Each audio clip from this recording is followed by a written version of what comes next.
Okay, now welcome to part two of week one's work.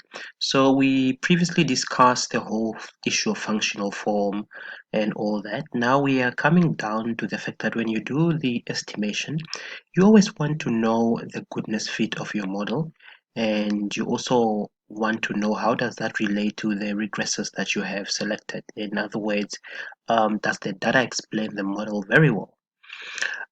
So let us start with the goodness fit of the model. We know that in regression analysis, the goodness fit of the model is basically represented by the R squared. Okay, obviously there is a misconception that a high R squared basically implies that there is a very good causal interpretation, but it isn't always the case. Sometimes you can have a high R squared with nonsensical interpretation, and then sometimes you can have a low R square which um, can have a good estimation. So in other words, having a low R square does not necessarily mean that the estimation is imprecise or is not reliable.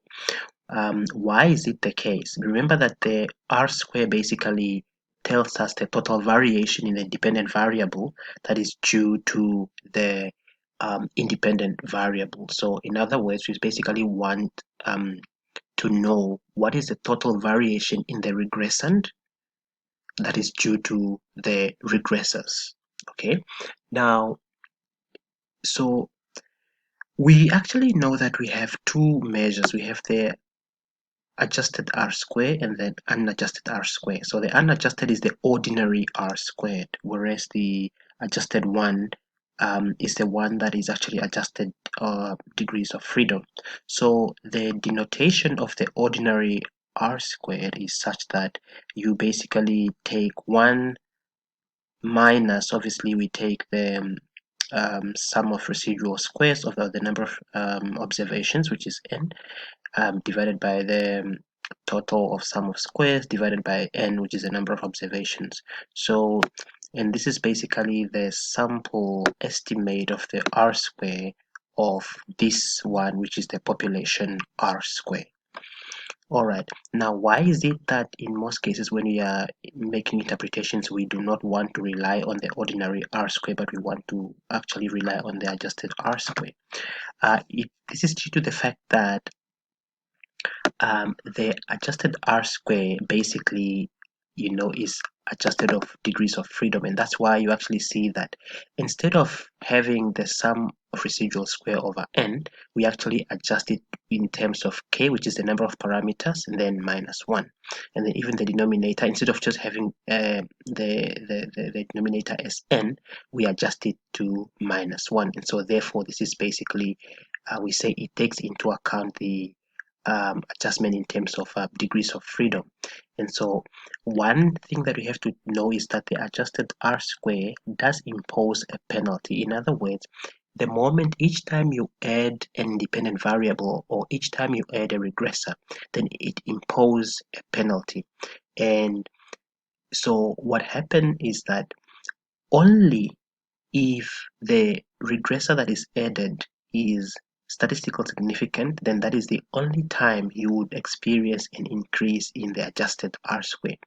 Now, the opposite is that with the ordinary R square, it doesn't matter whether the variable that you add is significant or not significant, your R square will keep increasing, and that's why it becomes unreliable in terms of interpretation because it does not penalize. So the adjusted one does penalize, so meaning you will actually then be forced not to add variables that are not relevant to the model, and so therefore we prefer to use the adjusted R square because it does penalize us by just adding regressors for the sake of adding regressors.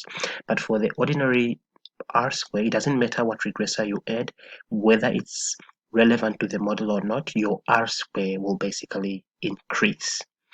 Okay, all right. So, and one thing that we know is that we are actually told that the R square must be between 0 and 1 and must be positive, but the adjusted R square can even be negative. Okay, can actually even be negative. All right. Now, why are we interested in this? Because remember that we deal with different functional forms. So we basically want to know, all right, Now, given the fact that sometimes we can have different functional forms, so is it always wise to compare the goodness fit of the model?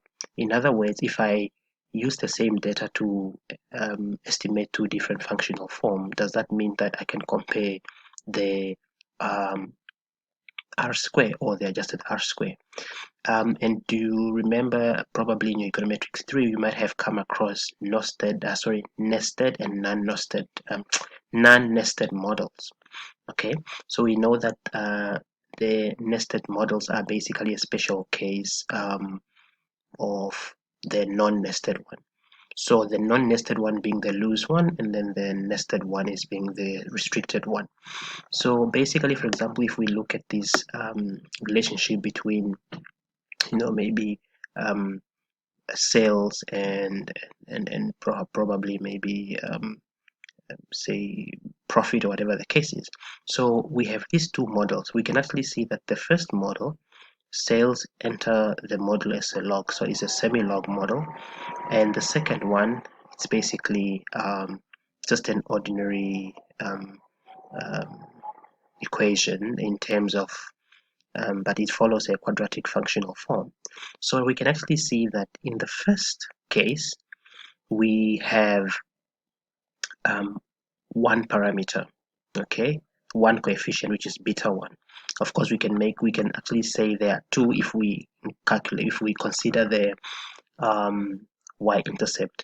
Whereas in the second model, we have two parameter if we only consider the slope coefficients, but if we include the y-intercept or the constant, we can consider them to be 3.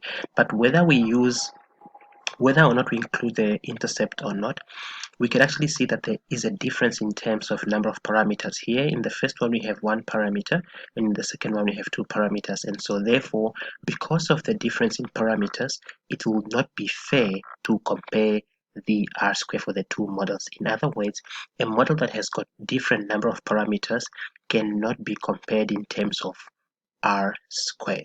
Okay, it cannot be compared in terms of R square, and so that is one thing that we have to consider.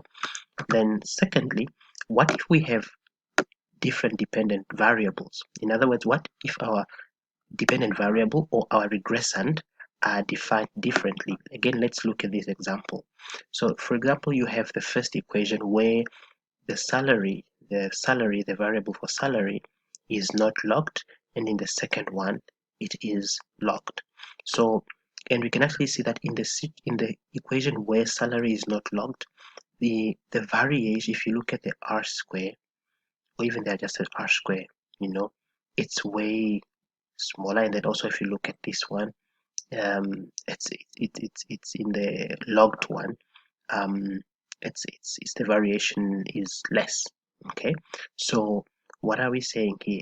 Again, when the equations are different in terms of um, dependent variables, so if the dependent variables do not follow the same functional form or they are not defined the same in the same manner, for example, if they are one is log and one is not log, then basically you cannot compare the R square because the two models are totally incomparable. All right. So we have actually learned that if the number of parameters are not the same, we cannot compare the R square. If the models are defined differently in terms of the dependent variable, we cannot compare the R square. Okay, so you should take note of that. All right. Now, sometimes we know that, we always include control variables in our model, or sometimes we want to control for certain variables, especially in cross-sectional data. But what we should know that because we always want to find out the the partial effects of one variable holding the other variables constant, but sometimes certain variables cannot be held constant. For example, in a regression where you're looking at traffic fatalities on the state via taxes, so you might control in terms of taxes, but you cannot control for beer consumption. It's very difficult. You cannot. So some variables cannot just be controlled for. Okay, um, and then obviously again, sometimes you also need to understand that different regression might serve different purposes. So, and that's why you also find that they are also defined differently in terms of functional form. So if somebody would like to find a turning point, they would actually use a quadratic functional form because they want to find a turning point. So they cannot use just a normal, linear log to find a turning point. So they can use a quadratic to find a turning point. So therefore different regression models serve different purposes. It really depends on the objectives that the researcher or the modeler would like to actually fulfill. And then we remember I did indicate that the more we add the regressors, the more R square increases. So sometimes adding more independent variable might cause a problem of multicollinearity, which gives us the problem of exact linear relationship, especially if those variables are related. But if the variables are not related, in other words, if there's no correlation among the regressors, then the more you add the independent variable, then it actually also reduces the error variance. So meaning the unequal spread will then be reduced in the error variance of the model. And then lastly is that, okay, remember I did say that if variables have dependent variables are defined differently, then you cannot compare the R square, but there is an exception. For example, if you decide to calculate or to forecast the actual value of y using the function of log y, you can actually then compare the R square of the two equations. So for example, if this is our initial equation, where the initial equation is in log form, and we use that initial equation to forecast the equation for the actual y. So we can actually then compare we can actually compare the predicted equation of y with the logged one, because this one is as a result of the other, and so therefore the two R square can be compared. So in other words, where in a situation where the predicted function is as a result of a logged function, so such a situation we can actually compare the R square. Okay, so and here is just an example of that. This one is, so you had a salary equation. So this log of salary equation was used to predict the actual salary. So therefore the two equations can actually be used to compare the R square from the two different equations. Although this one is unlogged, the fact that it's actually predicted from the logged equation, the R square can be compared, and usually they are not so much far further from each other. And so that is basically only the instance where you can actually compare the R squared, where the dependent variables are defined differently. And that brings us to the end of part 2.